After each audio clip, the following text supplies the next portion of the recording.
Chapter 27. The Ten Commandments. Seeing their leader walk out of sight up smoking Mount Sinai had a strange effect on many of the people. Even though quaking with awe, their curiosity was so strong that they wanted to follow Moses. Before he could get very far up the mountain, God had to order him back. Moses rushes down. "People are trying to follow you, Moses," God informed him. "Return at once and warn them against trespassing on holy ground. If they come too close, they will die. You may bring Aaron when you come back, but no one else." Exodus chapter 19, verse 24. On his way down, Moses loudly warned those approaching the barricades to turn around. "We don't mind you reprimanding us," some of them said, "but we don't want a reprimand from God. We may not live through that one." Exodus chapter 20, verse 19. The people having been warned, there were then more terrifying sights and sounds, followed by dramatic silence again. Then out of the silence broke the most awesome of sounds. The voice of the Eternal booms out the 10 Commandments. "I am the Eternal your God who brought you out of slavery in Egypt." This pronouncement from the one known as Jesus Christ was followed by more disturbing silence. An ear-splitting trumpet blast, then preceded God's thundering out his 10 great laws, the 10 Commandments. "You shall have no gods but me," boomed the thunderous voice after the echoes of the trumpet had died away. This wasn't the Father in heaven speaking. It was the spokesman who became Jesus Christ speaking in the name of the supremely divine God family. Ephesians chapter 3 verse 15 and John chapter 1 verse 18. Moses, Aaron, and the 70 elders huddled back from the barricades, hardly daring to glance up at the brilliant light above them. After a short silence, a second commandment rumbled from the sky. "You shall not carve images of things in heaven or on earth for the purpose of bowing down to them in worship. For I am a jealous God. I punish those who hate me down to their 3rd and 4th generations. But I show constant love to thousands who love me and obey my laws." Again, there was a short period of utter silence. Then the 3rd commandment. "You shall not use the name of the Eternal your God in any wrong or useless manner. I will punish those who utter my name without respect and reverence." Intense silence prevailed shortly, only to be broken by the tremendous voice giving a 4th commandment. "Remember to observe the holy Sabbath. You shall labor and do all your business only on the first 6 days of the week.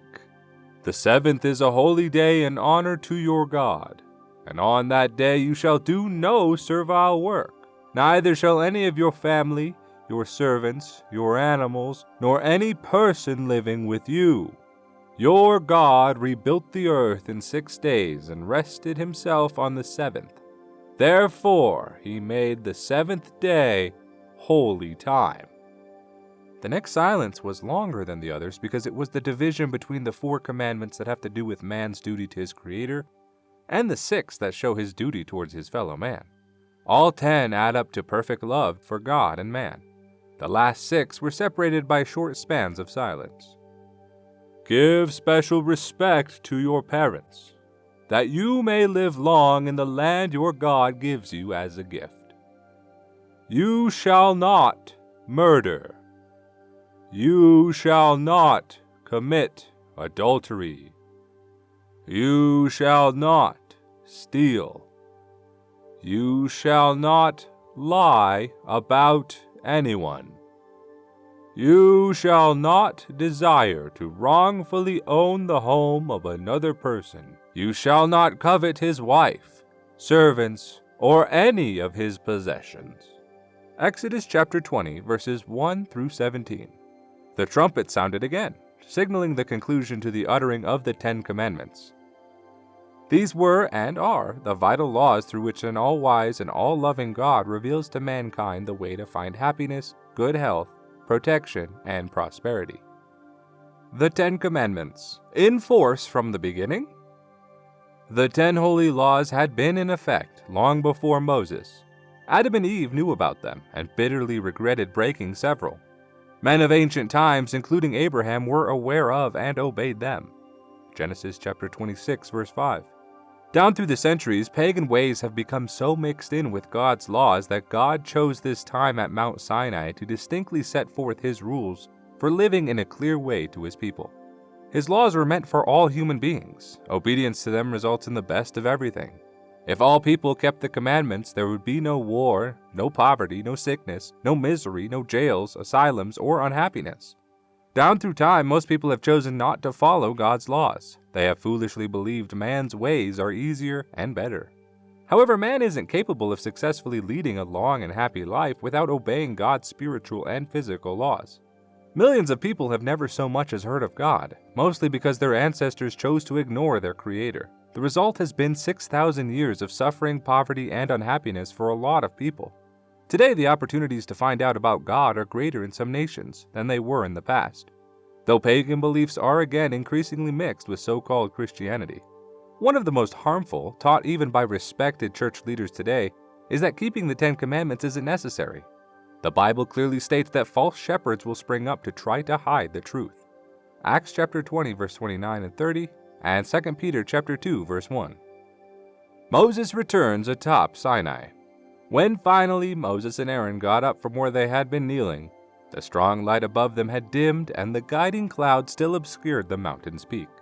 The 70 elders walked away to tell the people that Moses would go up the mountain to hear more from God. This relieved the crowd, which had become increasingly fearful of God's closeness and His voice. When he was well up Mount Sinai and obscured by the cloud, Moses was informed of many things he was to tell the elders to pass on to the people. "They need further rules to spare them from trouble," God said to Moses. "Remember these judgments I will give you." Thereupon Moses was given rules covering many circumstances and situations requiring God's wisdom.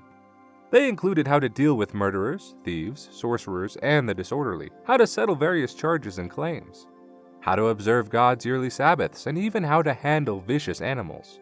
Read Exodus chapter 21, 22, and 23 for more information. It was pointed out that rebellion was a serious sin, but that willing obedience would result in helpful miracles from God. "You will be confronted with nations of idol worshippers when you near Canaan," God continued.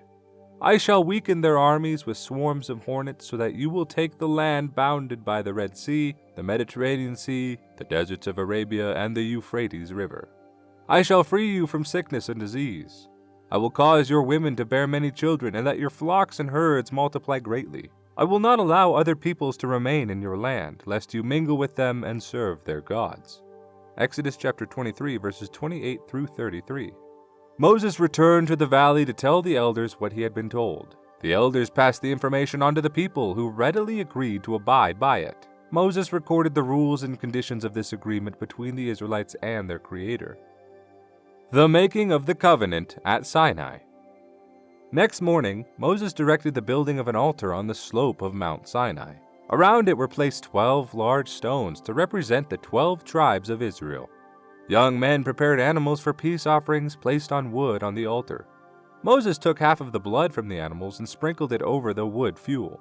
And as the flames crackled through the wood, he read aloud the newly written agreement before the people. "So be it," the elders exclaimed after the reading. "We will be obedient to whatever God asks." "So be it," the people chorused. "We will obey God." "Then witness this blood agreement with our Creator," Moses proclaimed as he sprinkled the other half of the blood on the elders who represented the people. Exodus chapter 24, verses 4 through 8. Moses, Aaron, Joshua, Hur, Aaron's 2 oldest sons, and several elders later went up Mount Sinai, and partway up they paused to rest. As they paused to rest, the guiding cloud lowered to envelop the upper part of the mountain. An alarming darkness resulted, out of which grew a strange light. The climbers looked above to take in such an awesome sight. The cloud had vanished, leaving a sapphire-like expanse flecked with beautiful beams of light. Exodus chapter 24, verse 10. The men fell on their knees when they realized they were staring up at a radiant being in that blue translucency. "God has come down to us," Moses declared to the astonished onlookers who could scarcely believe that they were seeing one of the God family who later appeared as Jesus Christ. 1 John chapter 4, verse 12. At first the men were afraid, but gradually such a relaxing exhilaration came upon them that they were able to rest and even eat in the presence of the one who had created the universe. This was a very special privilege few men have ever experienced. Most people fail to realize it is also a special privilege to talk to the Creator, something that can be done simply just by proper attitude and prayer. After a while, the view faded and the cloud reappeared to cover the peak of the mountain. God's voice rumbled out from the cloud, telling Moses to come up to receive tablets of stone, on which God had written the 10 Commandments to take to the people. Realizing he might be gone quite a while, Moses told the men to wait until a certain time and then go back down if he hadn't returned. He chose Joshua to continue upward with him. Farther up, their progress was stopped by the increasing density of the cloud, through which strange flickering beams of light could be seen. What was the covenant? The covenant or agreement made at Mount Sinai between God and Israel was nothing to be taken lightly. It was later referred to in the Bible as a sacred marriage contract between God as the husband and Israel as the wife. It was a binding promise God would always take care of his wife, Israel, who would always be faithful and never have anything to do with the false gods of other nations. The rules of the marriage covenant were the 10 Commandments and the civil laws later given on Mount Sinai. The terms were that Israel was to remain faithful by obeying God's laws to ensure happiness, good health, many children, and prosperity. Unfaithfulness would mean misery, disease, poverty, and possible divorce. To better understand about the Old Covenant, it is necessary to jump ahead in the chain of events and divulge that Israel did fail to live up to its terms. The covenant was broken, Israel was punished and divorced and sent out of their promised land. Jeremiah chapter 3 verses 6 through 10. Centuries later, when Jesus Christ came to earth, he drew up terms for a new marriage agreement with Israel. He became the mediator or agent of the proposed new covenant, much as Moses was the agent or go-between of the Old Covenant. The new covenant won't be completed until Jesus Christ returns to rule the world. Hebrews chapter 8 verse 8. And after proposing the new covenant, Jesus died, thus freeing Israel from the first marriage contract. Even though God, Jesus Christ, divorced Israel, that nation was still bound to him until his death. Many religious denominations teach that because the Old Covenant is broken and dead, the 10 Commandments are dead and not to be obeyed. Nothing could be further from the truth. Belief in that lie has caused much misery to mankind. The 10 Commandments were the basis of the Old Covenant. They are living, unchanged spiritual laws, staying in effect as does God's physical law of gravity, regardless of what anyone has to say about it. Those 10 spiritual laws are meant for all men in all nations down through all time. The breaking of the covenant didn't lessen their effect. They existed before the Old Covenant was made. They are the main spiritual laws of the New Covenant. Jesus had to die because they were broken. The ceremonial and ritual laws after the Old Covenant agreement to remind the Israelites of their sins were no part of the 10 Commandments.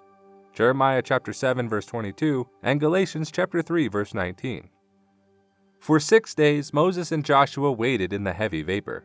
There were times when they had the urge to try to return to the valley, but they patiently waited for whatever God expected of them. On the 7th day, a voice called for Moses to proceed upward. Moses asked Joshua to wait for him and disappeared onward into the mist, which opened just enough to show him the way.